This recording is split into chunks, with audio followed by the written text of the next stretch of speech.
Hello, this is Crystal Racing, and I'm going to talk about Daniel Ricciardo's move to Renault. Having spent 5 years at Red Bull, the Australian has decided to join the Enstone-based team on a 2-year contract until the end of 2020.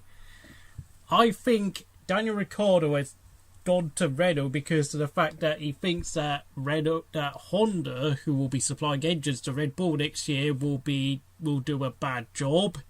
He's sick of the politics around the team, mostly surrounding the sort of tensions and problems he's had with Max Verstappen this season. He thinks that, the team is going to instinctively pick Max Verstappen as their eventual full-time number one. And of course, you must remember, in Baku, Max and Daniel Ricciardo had a massive accident on lap 40. And of course, in the qualifying session in Austria this season, there was that incident where Daniel Ricciardo slowed down deliberately to try and get Max Verstappen to overtake him, because despite the fact that the team insists on alternating, punching a hole in the air during the warm-up laps in qualifying, and it was supposed to be Daniel Ricciardo's turn to punch a hole in the air for Max, Daniel obviously felt the pressure of Max Verstappen out qualifying pretty regularly, so Ricciardo clearly tried to play politics and tried to guilt trip the team into making Max become a number two, essentially. But of course, we all know Daniel Ricciardo is going to have Nico Hulkenberg as a teammate for next season. I really can't tell you who I think is going to come out on top. That has to be one of the tastiest, most intense driver partnerships you could possibly ever come across in your life. Nico Hulkenberg, of course, when he was at Force India, with being Sergio Perez's teammate, was outpaced by the Mexican. But of course, back then, up until 2016, the regulations we had saw the cars with a lot skinnier wings, much narrower track. And of course, back then it wasn't really so much about pushing the car to the limit. It was more about preserving the tyres, looking after the fuel load with the hybrid engine still in their infancy. And whilst ever since Nico Hulkenberg has moved to Renault, he's had weaker teammates, particularly in Jolyon Palmer, and then of course more recently, despite the fact that Carlos Sainz is a much faster driver, he is still very much being on top of his teammate, which is, has been very much music to Nico Hulkenberg's ears. But of course, Daniel Ricciardo, as we all know, is approaching the age of 30, just like Hulkenberg is already 31 years old. This is make or break for both drivers now. The next 2 years could literally decide whether they will ever be genuine championship contenders, especially, and it depends very heavily on how well Renault develop their chassis.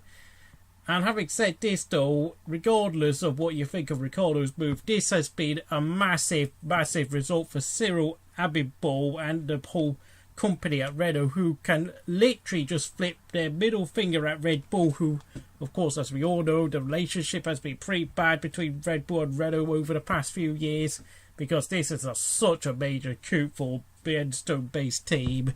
Whilst, of course, Red Bull will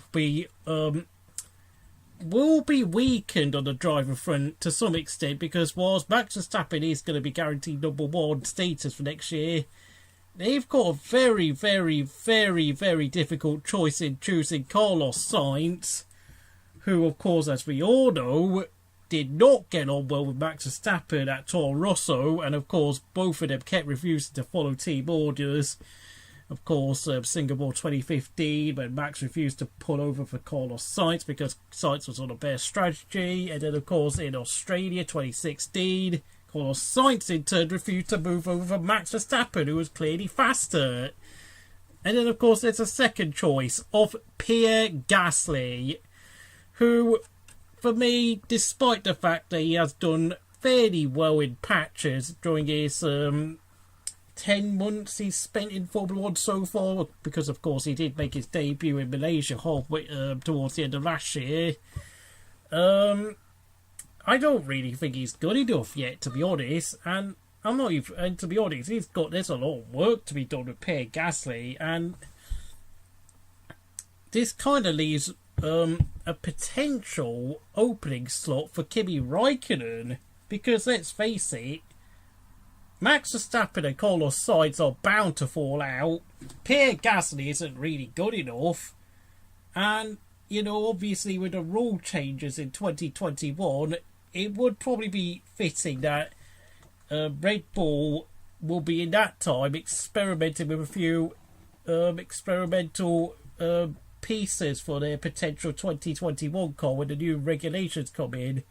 And who better but to have Kimi Raikkonen test that car out, get him testing out, ironing out all the faults with their cars. Of course, if Max Verstappen carries on making the sort of silly mistakes he's been making this year, he could well bag a few very, very big results for Red Bull. Keep them making them respectable, keep their reputation, make sure that they don't become a complete joke, and of course Kimi's technical feedback will probably help in terms of developing the Honda engine. And of course Kimi could well even bag a surprise few wins here and there.